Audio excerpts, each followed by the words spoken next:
gente vai seguir, então, com esse próximo painel. Eu vou me apresentar, eu sou Tatiana Gereissati, eu trabalho no CETIC, que é um departamento do NIC-BR. O CETIC, desde 2005, ele produz pesquisas quantitativas e qualitativas sobre o uso da internet no Brasil. Já foi comentado um pouco no período da manhã pelo Alexandre Barbosa, que é o gerente do CETIC. Então, segundo os dados do CETIC, 67% da população brasileira é usuária de internet. E eu comento esse dado só para dizer que, entre a população de 9 a 17 anos, essa proporção é de 82%. Então, é muito maior essa proporção entre essa faixa etária. Então, a gente já sabe que os usos são diversos da internet, né? Para além das atividades realizadas, a gente sabe também que é muito importante entender quais são os impactos dos usos dessas tecnologias. Então, é nesse sentido que o CETIC vem realizando um estudo qualitativo sobre o uso das tecnologias por crianças e adolescentes a partir da perspectiva de gênero, para entender, então, os pontos positivos e negativos. E a gente sabe que essas pessoas relatam uma gama de situações vividas de maneira muito diferente por meninos e meninas. Então, a gente falou no período da manhã um pouco sobre vício, sobre games, sobre superexposição, sobre superproteção. Depois a gente falou um pouquinho sobre o paradigma de educar, sobre o papel da escola. E agora a gente vai falar um pouco de prevenção, então, que bom. A gente vai falar de prevenção, especificamente no contexto de cyberbullying e de nudes. A gente vai falar um pouco sobre as ações preventivas que podem ser tomadas nessas situações, sobre redes de apoio, acolhimento, superação, com quem crianças e adolescentes conversam sobre privacidade, consentimento, uso crítico da internet. Como encontrar, então, um equilíbrio, que eu achei muito interessante, o Rodrigo falou pela manhã, um equilíbrio entre segurança e liberdade, eu acho que esse é o desafio, né? Como, então, equilibrar proteção e privacidade, respeitando a autonomia do adolescente. Como, então, tomar ações preventivas, tendo também atenção a discursos muito proibitivos. Então, nesse painel, a gente vai fazer o seguinte percurso. A gente vai começar com a Juliana Cunha, que é diretora de projetos especiais na SaferNet Brasil. Ela é responsável pelo Helpline, que é um serviço de orientação sobre o uso seguro da internet. Ela vai falar um pouquinho sobre as denúncias recebidas e focar especificamente na questão de vazamento sobre o uso seguro, de vazamento de nudes e caminhos de prevenção possíveis para o uso seguro da internet. Em seguida, a gente vai escutar a Kelly Angelini, que é gerente da assessoria jurídica do NIC-BR, falar um pouquinho sobre cyberbullying, com foco nas obrigações previstas em lei em relação a esse tema. E, por fim, o nosso painel termina com a Luciene Paulino, professora de Psicologia de Educação na Unesp e líder do GPEM, que é o Grupo de Estudos e Pesquisas em Educação Moral da Unesp e Unicamp. E ela vai falar um pouquinho sobre sistemas de apoio entre pares, convivência e superação de problemas. Vocês já podem mandar as perguntas, preparem as perguntas enquanto isso, e eu passo a palavra para a Juliana, que você tem 15 minutos, Ju. Obrigada, Tati. Eu fico sempre feliz de estar aqui, de voltar sempre, né? Já é um compromisso que a gente tem no calendário. E da SaferNet também co-realizar esse evento. Agradeço o convite. Bom, eu vou fazer uma introdução para apresentar a SaferNet. O meu colega Rodrigo já deve ter apresentado, mas eu vou um pouco, para quem não conhece ainda, né? Falar o que a SaferNet faz, né? Então, a SaferNet é uma organização não governamental e a nossa missão é educar as pessoas para o uso responsável, mas garantindo aí a segurança com liberdade, né? Então, a gente está sempre trabalhando nesse difícil equilíbrio, especialmente quando o foco é criança e adolescente. Como é que a gente equilibra segurança, mas também garante a liberdade, né? O livre acesso à informação e a livre expressão também, né? E como é que a gente faz isso? A gente tem 3 frentes de atuação. Então, a gente coordena um hotline, que é assim que a gente chama, é uma central nacional de denúncias para recebimento, né, de denúncias de crimes, de violações contra direitos humanos. Crimes como pornografia infantil, mas também outros crimes que violam direitos de ser quem você é, como crime de racismo, como também denúncias de homofobia, neonazismo, violência contra a mulher.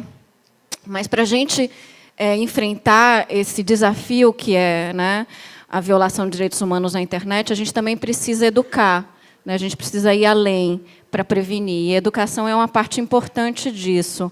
Então, a gente tem um trabalho esses são os dados das denúncias, só para vocês terem uma ideia das denúncias que chegam até a SaferNet. Então, em mais de 13 anos de existência da Central, quase 4 milhões de denúncias, né? E aí a gente tem um número de páginas únicas. Esses são números que vocês podem acessar. A gente disponibiliza num mapa.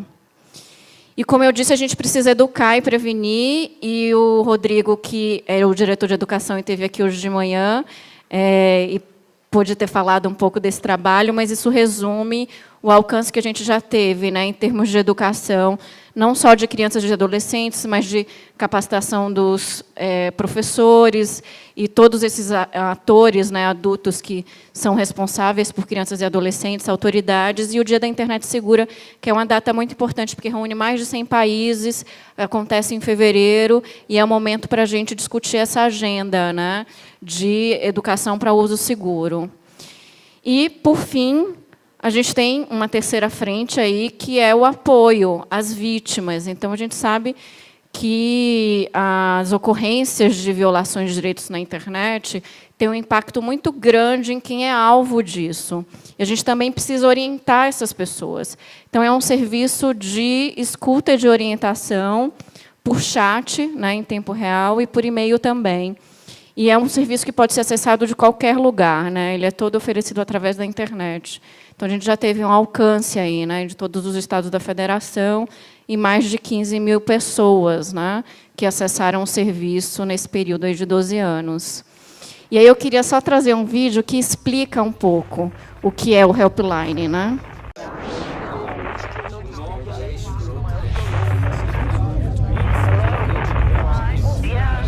Você já passou por isso? Conhece alguém que esteja passando? Se você já sofreu alguma violência na internet, não sabe o que fazer nem como denunciar, nós podemos ajudar. A SaferNet oferece um canal gratuito de orientação e apoio, além de explicar o passo a passo de como denunciar crimes na internet. Você será atendido por um profissional, com respeito, anonimato e estrito sigilo sobre tudo o que for dito. Juntos, vamos fazer da internet um ambiente mais seguro, onde todos possam exercer sua liberdade com responsabilidade e respeito. Entre em contato com a gente, estamos prontos para te ajudar. Helpline SaferNet. Navegar com liberdade é navegar com segurança. Então, a Tatiana estava fazendo essa provocação inicial de com quem esses adolescentes conversam, né, sobre segurança e sobre as experiências que eles vivem na internet, né? E a gente sabe que é importante a gente oferecer um acesso fácil a essas pessoas para que elas falem livremente e falem anonimamente também. Isso também é um aspecto importante para a gente garantir o exercício desse direito, né? E a gente tem dados que mostram quais são os principais tópicos, né, que os adolescentes buscam informação através do Helpline. E os casos mais frequentes envolvem aquelas interações que eles têm com pessoas que são seus pares.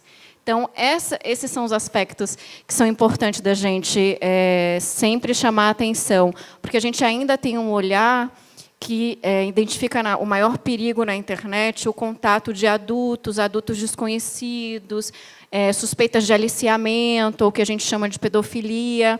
Mas o que eles mais trazem nas conversas e nos acessos tem a ver com essa fonte de incômodo que é alguém da mesma idade, alguém que é da rede dele. Então, são casos que envolvem intimidação. E a gente tem notado também assuntos que envolvem privacidade.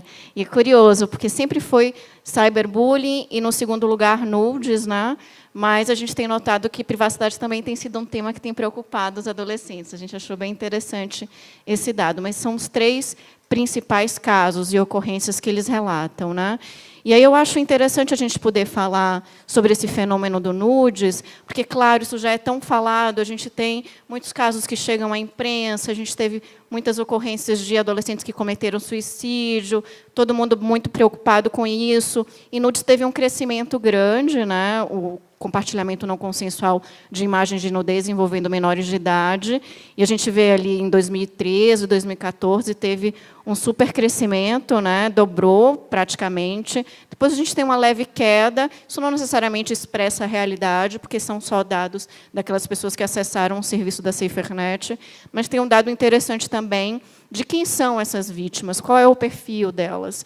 E o perfil que tem esse recorte de gênero é um dado que vale a gente destacar. Quase 70% delas são meninas e mulheres. Então, a gente sabe que muitos produzem nudes, compartilham, mas as consequências acabam impactando muito mais as meninas e as mulheres, ou as pessoas que, de alguma forma, sofrem discriminação na internet, como grupos ligados, né, pertencentes à comunidade LGBT.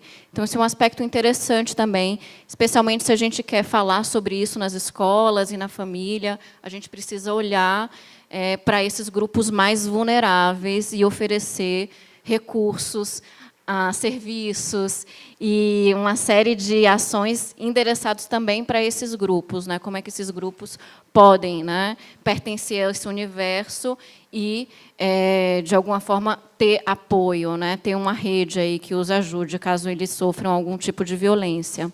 E aí eu trouxe alguns fragmentos de relatos para a gente entender o que é mais comum, mais relatado, especialmente por meninas. Primeiro aspecto a se destacar é de que o autor geralmente é conhecido da vítima, então é alguém que é da rede dela de relacionamento, é alguém que ela confia, é um parceiro, um ex-parceiro, um namorado, um paquera.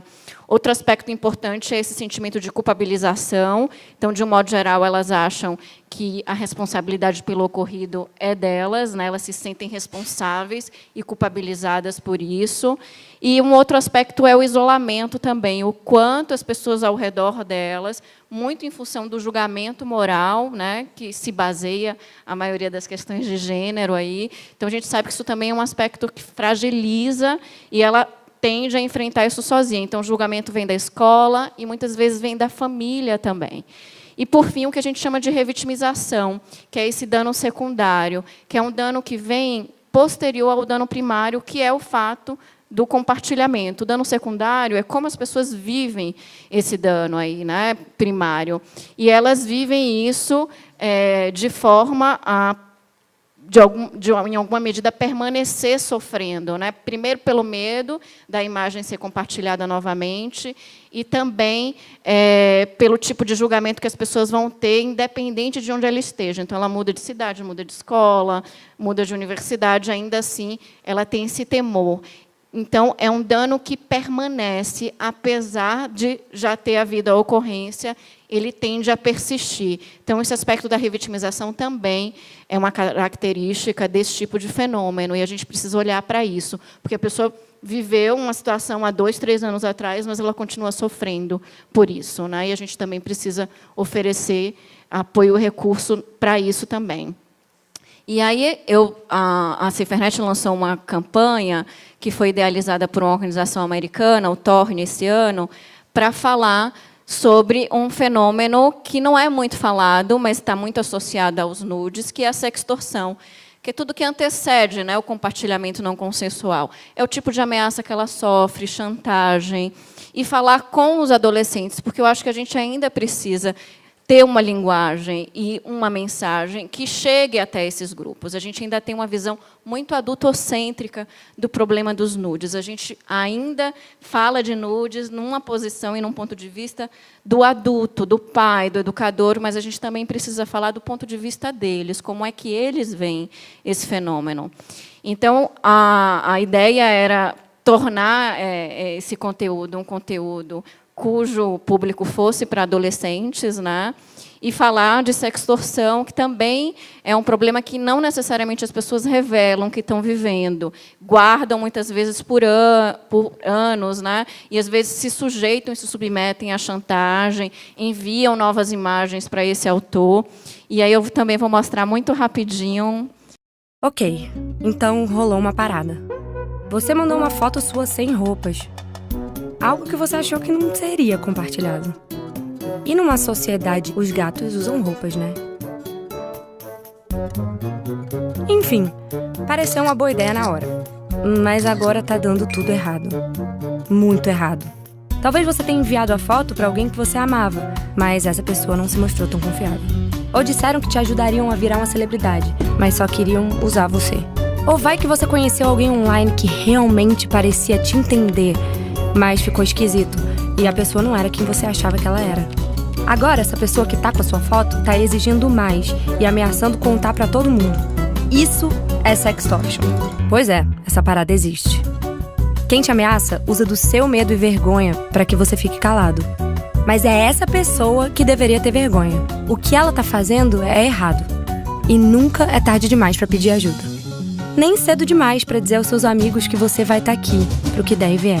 Na verdade, você pode parar com o sextortion antes que ele comece, falando com outras pessoas sobre isso, agora mesmo. Com apoio, você pode fazer o que quiser. E aí voltar a fazer o que os gatos fazem de melhor. Então diga pros seus amigos hoje mesmo que eles podem contar com você, pro que der e vier.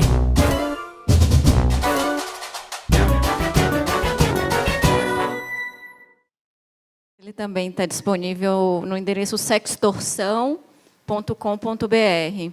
E aí a gente chamou a Clarice Falcão para fazer a voz, e isso tudo permitiu... A gente fez um quiz, inclusive, para perguntar, né, quem é que conhecia ou já ouviu a palavra sextorção. A gente descobriu também que as pessoas, de um modo geral, né, os jovens, eles sim ainda responsabilizam a pessoa que foi alvo da chantagem, do compartilhamento. Então, a gente ainda precisa falar sobre esse assunto, especialmente porque a gente ainda tem uma educação muito baseada em preconceitos, né? Preconceitos contra meninas e mulheres. Sextorção foi mais esse motivo, mas especialmente para fortalecer a rede de apoio dessas pessoas. Quem são os amigos? Quem são as amigas que essa jovem pode contar, ou esse jovem pode contar também? Então, a gente também precisa estimular isso. Assim. Eles podem propor soluções, podem propor recursos e podem fortalecer a rede deles. E o ideal é que a gente possa só fomentar isso, né?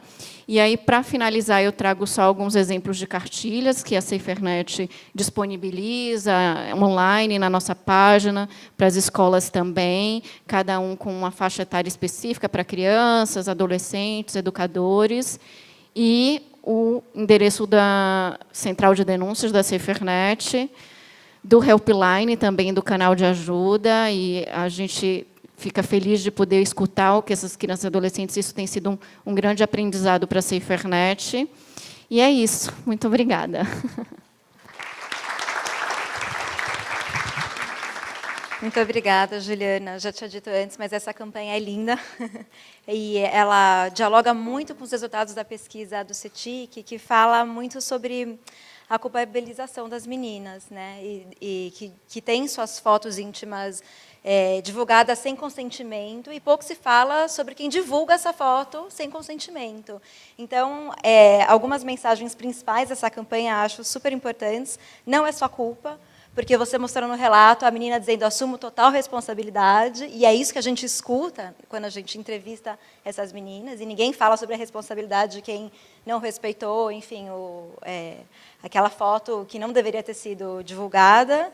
E você não está sozinha, que eu também achei incrível, porque é um relato que a gente escuta com muita frequência. A gente pergunta: o que você faria numa situação dessas, onde você buscaria informações? Ninguém sabe o que dizer, nem o que fazer. Então, é de fundamental importância, e sim, a gente precisa falar sobre esse assunto, e como falar sobre esse assunto. Acho que esse é o desafio. Kelly, você tem 15 minutos, passo a palavra para você. É árduo, né, falar em 15 minutos, mas vamos lá. Eu foquei minha apresentação no cyberbullying justamente pelo fato da gente ter um curto período de tempo. E aí eu já começo pedindo para vocês fazerem uma reflexão sobre o que eu estou expondo aqui na tela, tá? Que é o seguinte: diante dessas imagens que vocês estão vendo aí, por que vocês acham que o bullying aconteceria ou acontece com essas pessoas?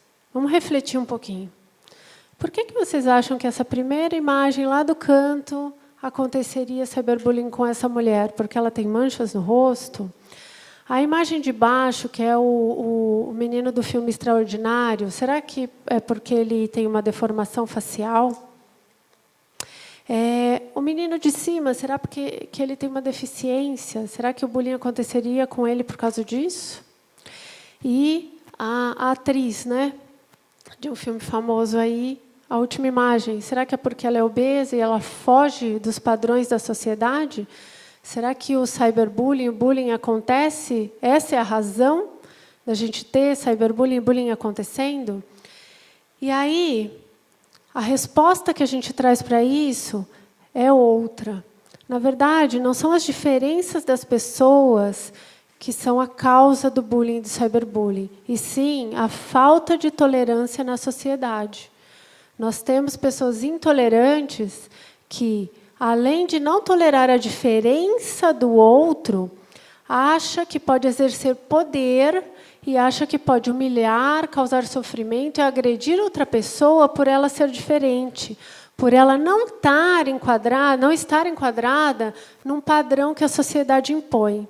É por isso que o bullying acontece. Quando a gente está falando, quando a Juliana está apontando a causa do bullying, e quando a pessoa se culpa, a gente tem que observar isso também no cyberbullying e no bullying. No vazamento de nudes, geralmente, né, aquela adolescente fala: "Ai, eu sou a culpada porque eu mandei". Aqui no cyberbullying, no bullying, a gente vê isso também, né? Então, a culpa é daquela pessoa que tem uma característica diferente? Não. A culpa é de quem está sendo intolerante. É daquela pessoa que se sente poderosa por ver a diferença no outro e sentir que essa diferença é causa, é motivo para humilhar, para ofender, para xingar. Tá? Então, é isso que a gente vê. E aí eu vou abordar aqui com vocês, rapidamente, o que é o cyberbullying, né? Que é aquele bullying que acontece na internet, ele tem de diferente um pouquinho do bullying, né? O bullying em si é aquela violência física e psicológica, intencional e repetitiva, que causa dor, sofrimento e angústia, tá? Então é aquele xingamento, aquela humilhação, aquele apelido pejorativo, aquela piadinha de mau gosto, que ocorre uma vez só? Não, ela ocorre em todo dia. Então aquela vítima, ela sofre diariamente, né? E no cyberbullying, como que ela acontece, né? Aquela violência psicológica que acontece através de mensagem, né? Um texto escrito que é publicado numa rede social, através de uma foto ou através de um vídeo, tá? Ridicularizando, xingando ou humilhando alguém. E o que mais tem de diferente aí no cyberbullying? Tem de diferente que no bullying a gente encontra a pessoa para humilhar, para xingar, para ofender. No cyberbullying isso é feito através de mensagem ou de postagem e pode ocorrer a qualquer momento. E mais do que isso, pode ocorrer quantas vezes o ofensor quiser. Quantas vezes o autor do bullying achar que ele tem que fazer. Então, muitas vezes, a vítima do bullying, ela vai acessar uma rede social, ela vê que ali tem 20 mensagens, 30 mensagens, 100 mensagens, e são ofensas em relação a isso.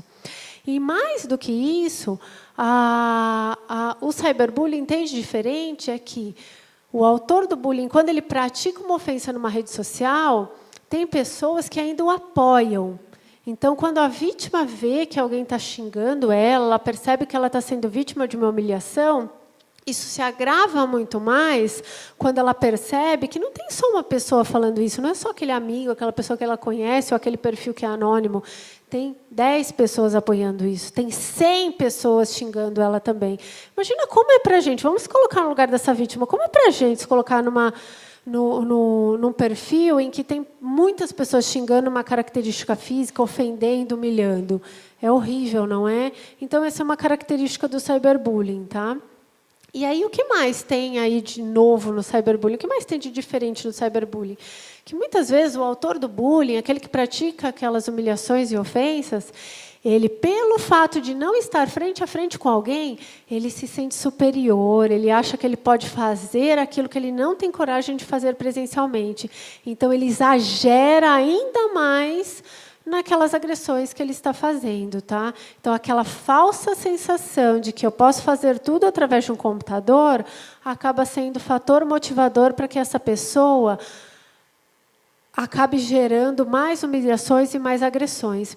O que mais traz o cyberbullying para a gente?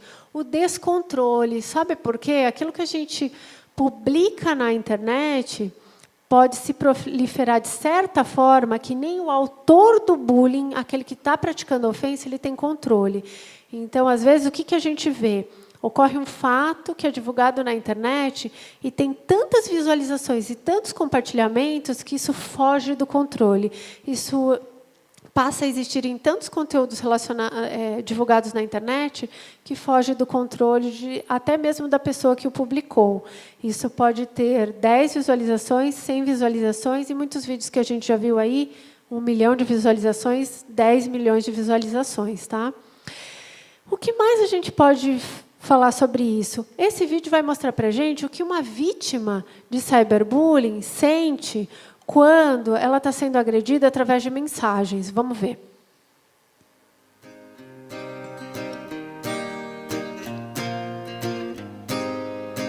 Run away, away with me. Lost souls in revelry. Running wild, running free. And too quick, you and me. I said, yeah, living like we're renegades, yeah, living like we're renegades, renegades, renegades.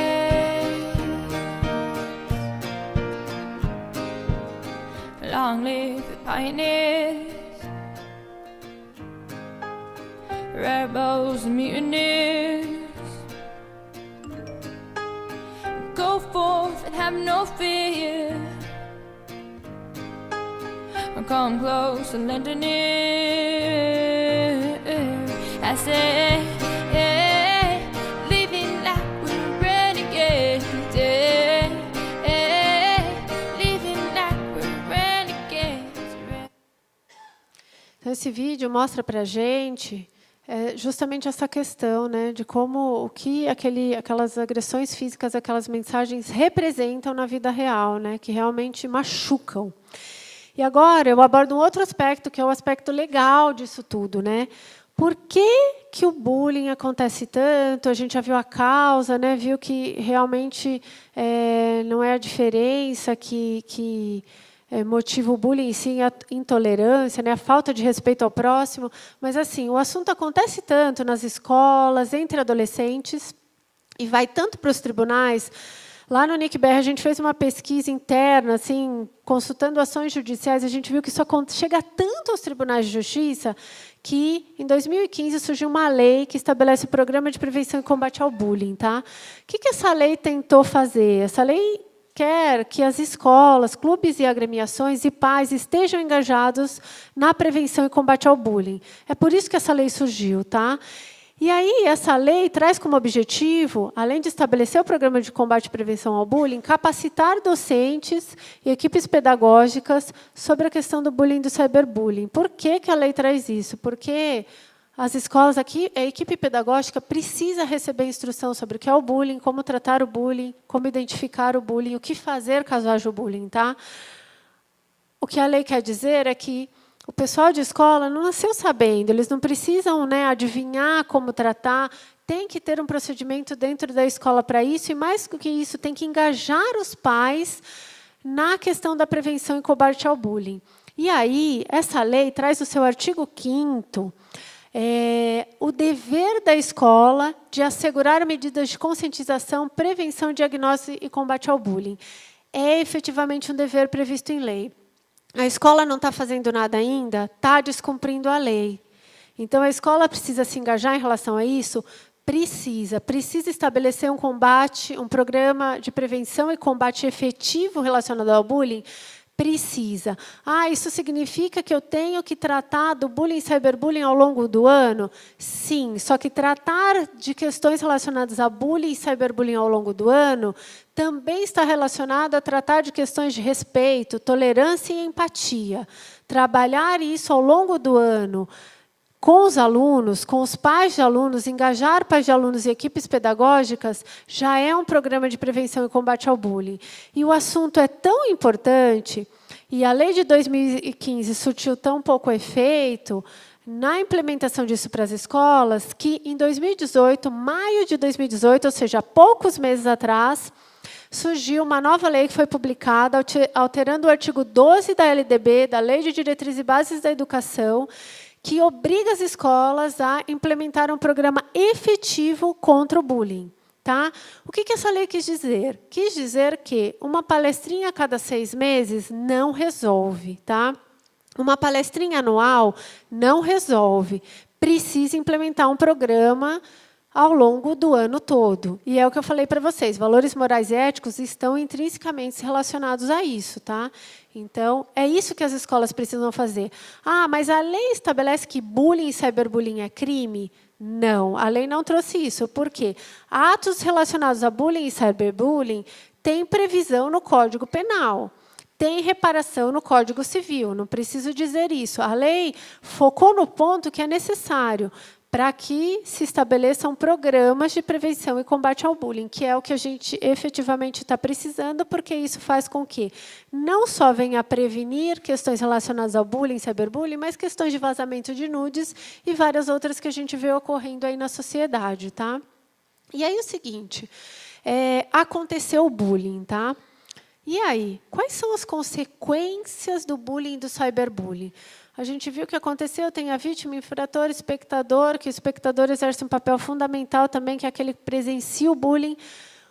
Quais são as consequências disso? A vítima, ela sofre, ela fica isolada porque ela não quer mais sair de casa, ela tem depressão, ela tem redução do desempenho escolar, quando não, ela desiste do ano escolar, ela não quer sequer ir para a escola, e como a gente já viu noticiado aí em casos reais, ou pode até ocorrer o suicídio, tá? Não estou falando nenhuma novidade aqui, é o que efetivamente a gente vê ocorrendo.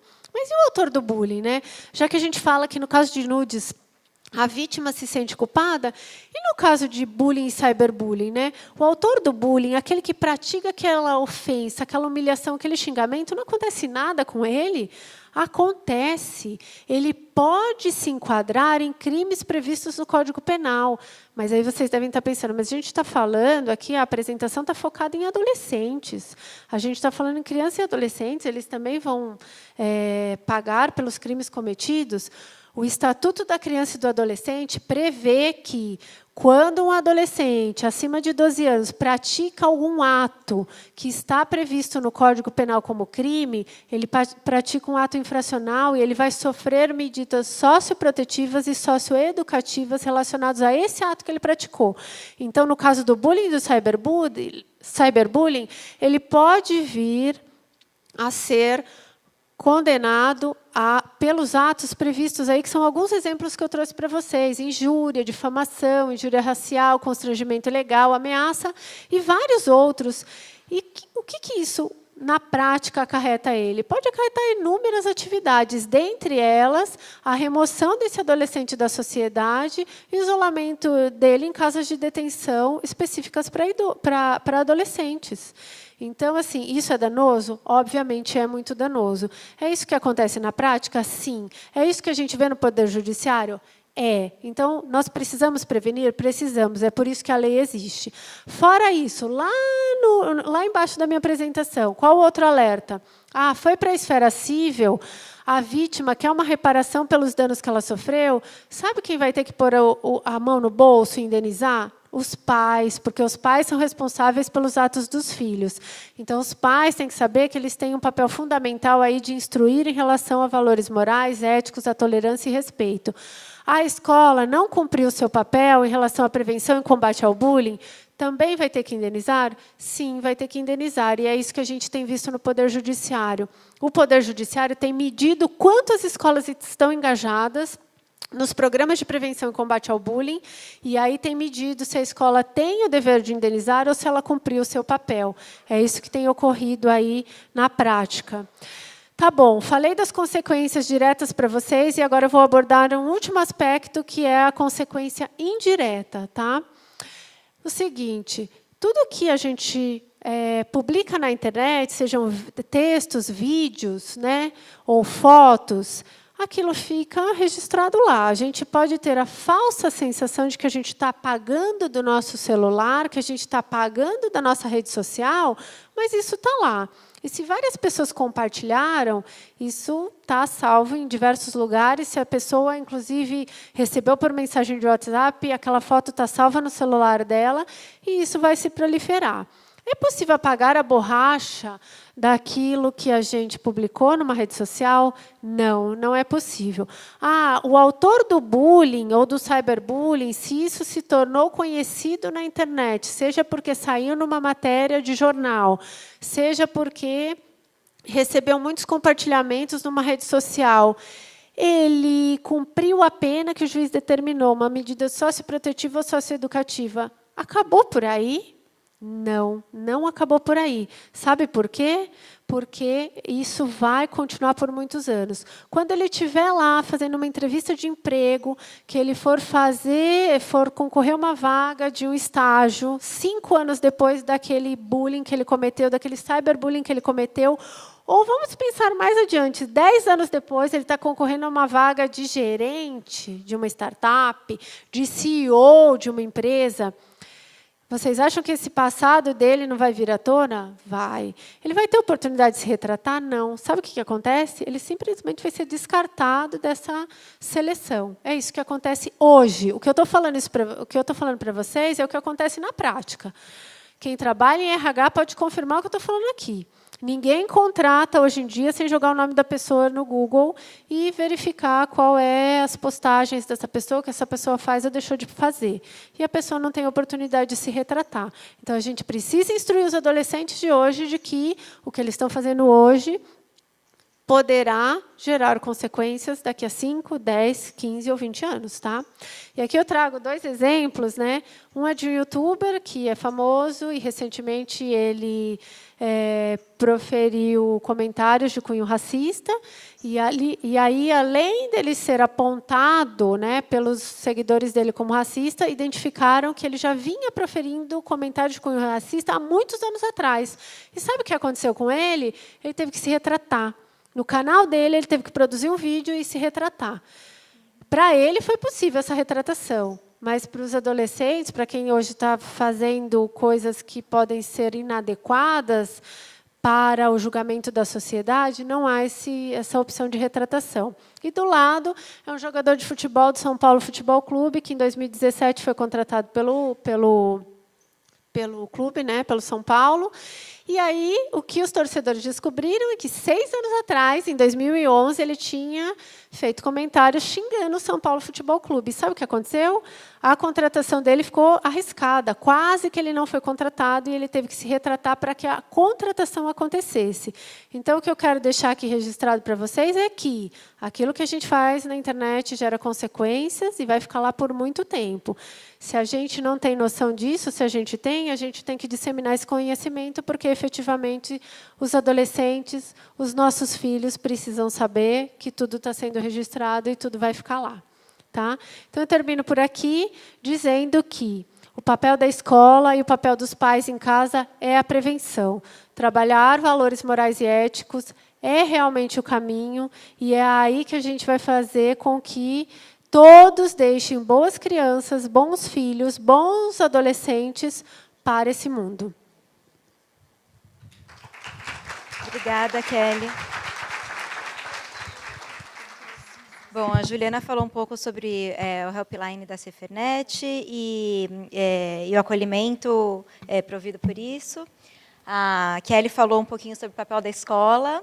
E agora a Luciene vai falar um pouco sobre a importância dos pares. Luciene, você tem 15 minutos. Boa tarde a todos. Eu não sei falar sentada. E eu queria primeiro dizer o quanto é importante e o quanto eu fiquei feliz por estar aqui representando, na verdade, um outro segmento, que é a educação, que é exatamente quem está lá fazendo pesquisa para dizer tudo que elas falaram aqui, como é que a gente faz. Porque a gente tem muitos canais, de fato, de que a gente precisa fazer e de que é responsabilidade da escola. A lei diz da responsabilidade e ela existe em função de uma necessidade que uma lei moral só existe em função da sua falta. Então, necessariamente não é porque nós vamos ser condenados, mas é exatamente porque nos falta aquilo que nos torna homens, seres humanos, morais, aqueles que nos tornam melhores. Portanto, pela falta é que a gente tem a lei e que, portanto, pela falta é que a gente tem que trabalhar. Agora, o que fazer? Diante de todas essas questões que as minhas colegas aqui disseram, e diante de tudo que nós temos assistido nas nossas escolas e nas nossas sociedades, como é que se dá a nossa responsabilidade? E por que a escola é, de fato, um lugar especial para se tratar as questões de intimidação, de violência entre crianças e adolescentes? Complemento aqui o que a colega disse sobre o conceito de cyberbullying e vou falar de um locus. Do ponto de vista da psicologia moral, cyberbullying e bullying significam uma forma de intimidação que reúne várias características, e não somente uma ou duas, mas que tem que ser pensada em função desse conjunto de características que a definem. O bullying, na verdade, a nossa amiga já disse, nas situações reais, e o cyberbullying, que tem, na verdade, uma distinção de outros tipos de violência. Acho que ficou claro, na fala anterior, a ideia de que pode ser cyberbullying, mas exatamente quando esta agressão na internet, ela compreende a mesma dimensão, uma mesma característica que é do bullying. Então, primeira característica, a intenção de ferir não é mentira, é verdade. Quem age mal, age porque não tem sensibilidade moral. Quem age mal, age porque tem uma hierarquia de valores invertida, ou seja, acredita que ser o bom, ser a autoridade, ser quem tem a roupa nova, quem coordena a festa, quem chama quem quiser na festa, quem é o mais bonito, é, de fato, valor para aquele sujeito. E a tolerância, a justiça, a simplicidade, a humildade, o respeito são valores hierarquicamente diminuídos nesse sujeito. Há uma repetição, isso está claro para a gente, principalmente no cyberbullying, então, o quanto isso é doloroso, a gente já ouviu aqui, o quanto isso é cruel para aquele menino que vai sofrer o cyberbullying. Há mais uma característica importantíssima que faz com que nós nomeemos, então, a cyberagressão como cyberbullying no espaço virtual, que é a paridade. Nós vimos aqui os dados de o quanto os pares são os maiores agressores desses meninos. E o quanto, na verdade, este fato de que eles sejam os maiores agressores, há um peso ainda maior, porque, na verdade, existe um desejo dessa vítima de se instituir ou de pertencer a este grupo social em que ela faz parte. Então, vejam, necessariamente não seria doloroso para ela, então, ser vitimizada pelos seus pares se ela quisesse, se não fosse tão importante para ela essa situação de pertencimento. Então, a paridade é uma das características, e uma das mais terríveis, porque é exatamente a característica humana que nos faz progredir ou ter sentido para a vida. Sabe qual é? É ser valor aos olhos dos outros. Ou seja, ser importante para alguém, ou ser importante para mim mesmo, significa que eu, sendo importante para alguém, eu me torno importante para mim mesmo. E eu tenho que ter, claro, um público que assiste. Não há bullying ou cyberbullying sem público que assiste. E uma desigualdade de poder, a gente já viu também, uma desigualdade de poder no sentido de que o bullying não é um conflito, o cyberbullying não é um conflito. Um conflito é um embate de forças, mas ele não é conflito no seguinte sentido, porque existe um poder de um lado só, um poder de quem assume. Agora, o que pensar para isso? A questão é, pensar sobre a solução desse problema não é gastar tempo procurando atividade na internet sobre o que eu posso fazer. Pensar na solução desse problema é se utilizar o que a ciência já tem de pesquisa e de respaldo para entender as características desses meninos que participam de uma situação de vitimização. Ou seja, se eu sei que o autor de bullying, por exemplo, ele tem uma hierarquia de valores invertida, o que eu tenho que trabalhar? Eu tenho que trabalhar com a inserção de valores morais naquele espaço em que ele está.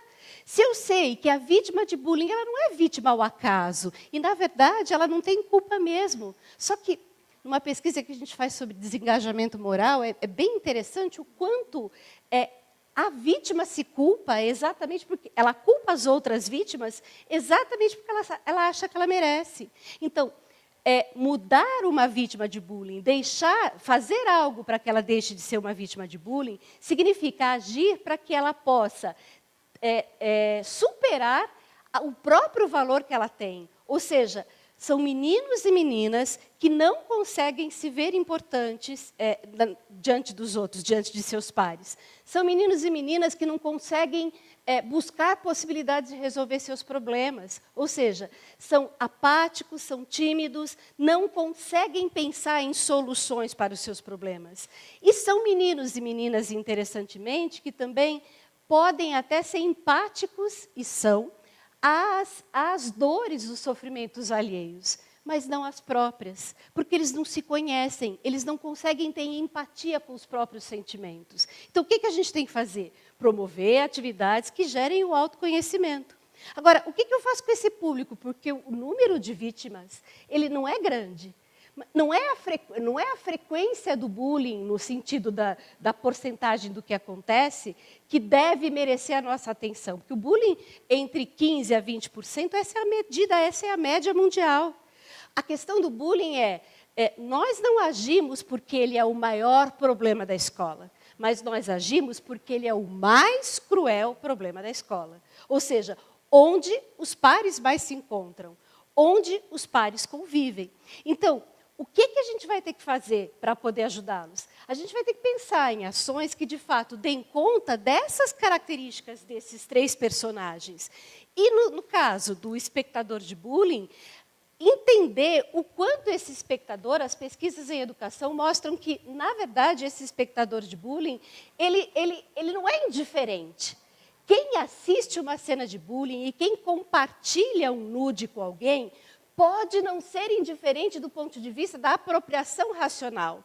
Isso significa que não vai adiantar eu dizer para ele, você não pode fazer isso. Mas ele é indiferente no seguinte sentido, ele também não sabe como fazer para resolver. Ele não tem instrumentos para isso. O espírito que paira sobre a escola é que valores como intolerância, como poder, como ser o bom da turma é o melhor. Agora, se eu não tenho espaços para discutir que outras ações do bem eu posso ser e posso me sentir importante fazendo ações do bem, como é que eu vou, o que eu vou valorizar ou o que eu vou investir? Em ações do mal, em ações de intolerância. Então, trabalhar com as questões de nudes, de intimidade, significa, primeiro, lembrar que se essa menina expõe a sua intimidade, é porque ela não tem uma defesa, uma fronteira natural da sua intimidade.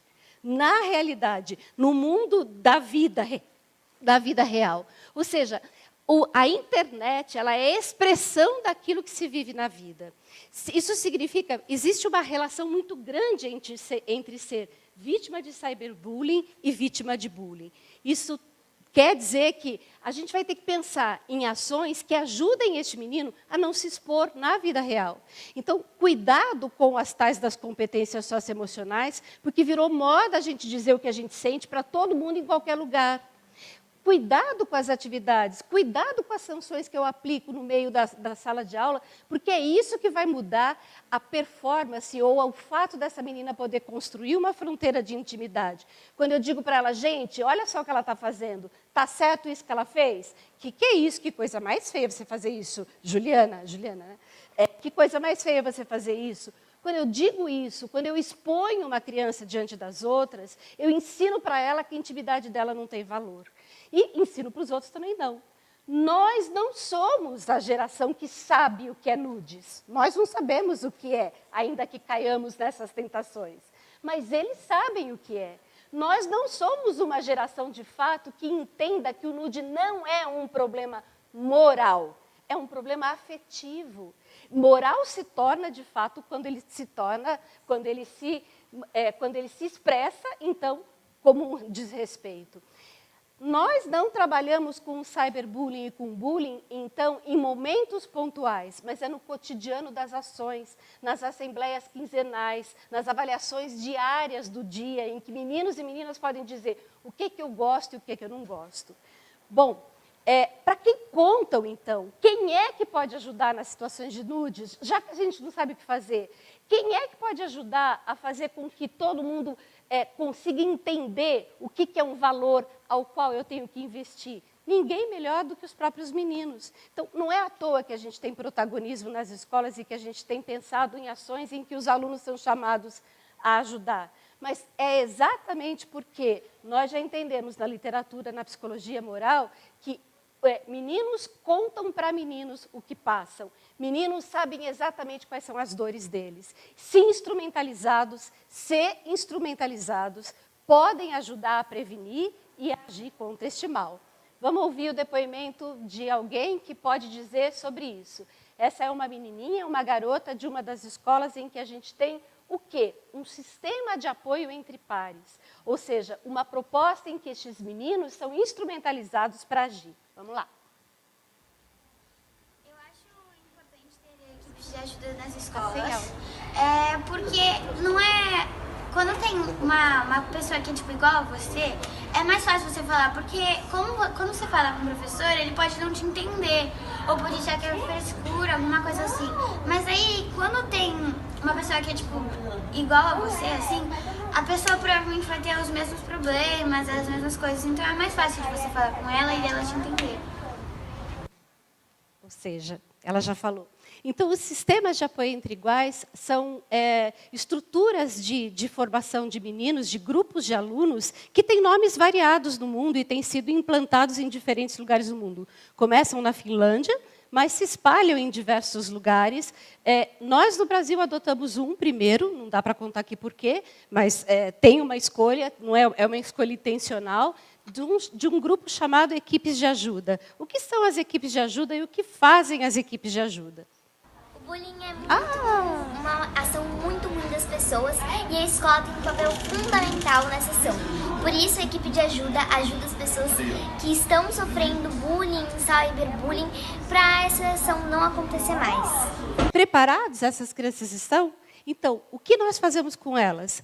Elas são escolhidas pelos próprios alunos, elas são todo um trabalho realizado que demora tempo, ninguém implanta um sistema de apoio entre iguais de um dia para o outro, mas depois, exatamente do que a lei manda fazer, mas só não diz como, que é a formação de professores. Primeiro a gente forma professores, aí a gente forma também aqueles que estão ali, por perto, os pais, aqueles que também não sabem como intervir. E aí a gente forma os alunos.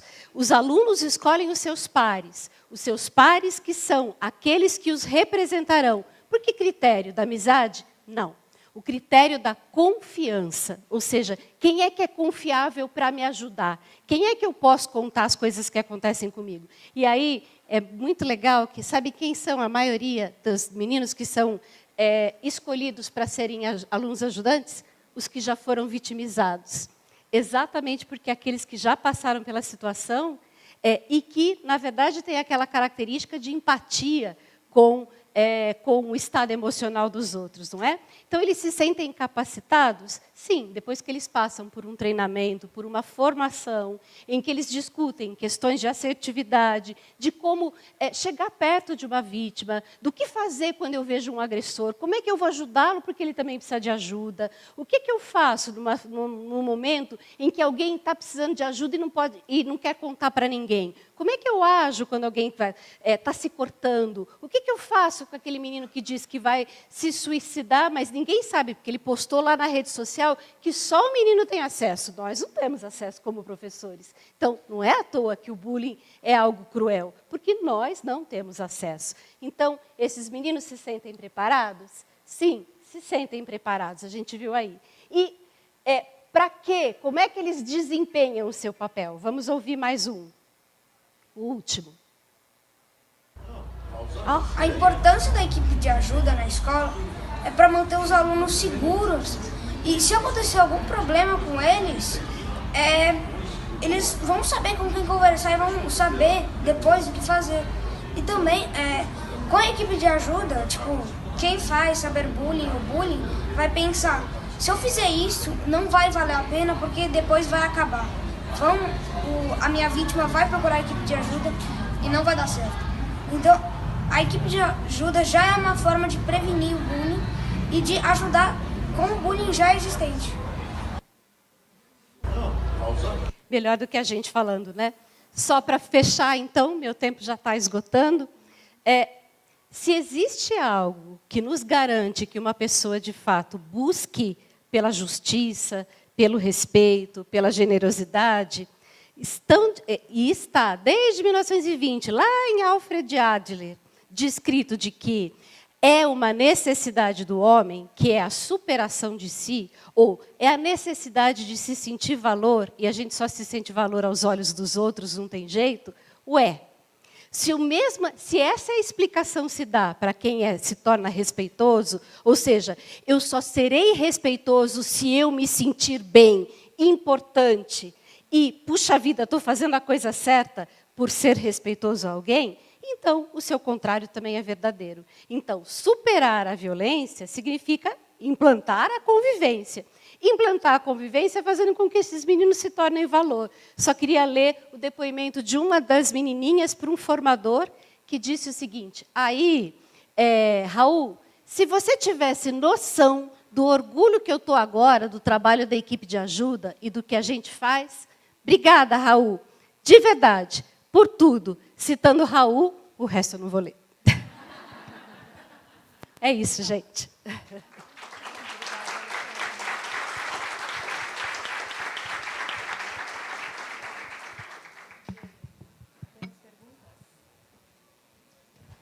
Bom, temos 3 perguntas, basicamente uma direcionada para cada uma das palestrantes. A primeira para a Juliana. O participante questiona, qual a ligação do vazamento de nudes com a pornografia infantil? O modo de evitar esses ilícitos seria proibir o envio dos nudes, criminalizando? Para a Kelly, o participante questiona, há legislação eficaz para o enfrentamento do cyberbullying e vazamento de nudes? E para a Luciane, por último, aqui, olhando mais para a vítima do cyberbullying, a pessoa questiona, além do RH pesquisar o nome de quem fez o bullying na internet, também pode pesquisar o nome da vítima. E esses resultados também podem aparecer e causar danos a quem passou por isso. Um RH contrataria uma pessoa que foi exposta? Contrataria a vítima?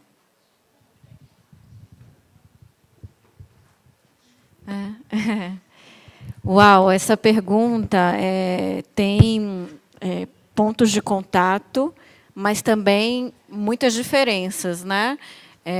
A gente sabe que, legalmente, o nude pode, sim, se configurar como um crime de pornografia infantil, porque qualquer imagem que você produza e disponibilize de menores de idade envolvendo nudez e sexo, isso é configurado pornografia infantil. Mas os nudes envolvem atores muito diferentes dos atores que estão envolvidos na produção de pornografia infantil, né? Então, o nude geralmente é num contexto envolvendo pessoas que são pares da mesma idade. Muitas vezes envolve só esse sujeito que faz essa imagem de si, né? Que é o que a gente chama de selfie, né? Faz um selfie de nudez. E a pornografia infantil envolve autores que são adultos, que têm um transtorno de atração sexual, ou então são atores que envolvem essa rede de exploração sexual para fins de exploração, para fins de comercialização, de troca, enfim. Então, são atores diferentes, podem ser atores diferentes. E se a gente pensar no contexto de produção de nudes, a gente vai precisar entender o modo como essa geração hoje interage usando as tecnologias, né? Quer dizer, os nudes estão dentro desse contexto de relacionamento e de interação, né? Então, muitas vezes, é numa troca que envolve confiança, envolve relacionamento, envolve alguma expectativa, envolve impressões também. Então, a gente precisa endereçar soluções muito diferentes, né? Agora, é claro que pode haver, sim, conteúdos que são nudes, que cheguem a ser circular e ser disponibilizado em redes de pornografia infantil. Então, uma coisa pode, mas uma coisa não está relacionada com a outra, tem causas diferentes, atores diferentes, e a gente precisa pensar em abordagens diferentes também, porque senão a gente vai estar criminalizando a vítima, o alvo do nude que é não consentido. Se a gente diz que é um crime a produção, né, e é crime legalmente, a gente tem vários países e alguns estados, inclusive nos Estados Unidos, que chegam a esse ponto de aplicar a lei para quem foi alvo. Eu acho isso bem problemático se a gente for pensar que a vítima ela não é responsável, né, porque o contexto de produção e compartilhamento não tem os mesmos fins, né? Outro contexto.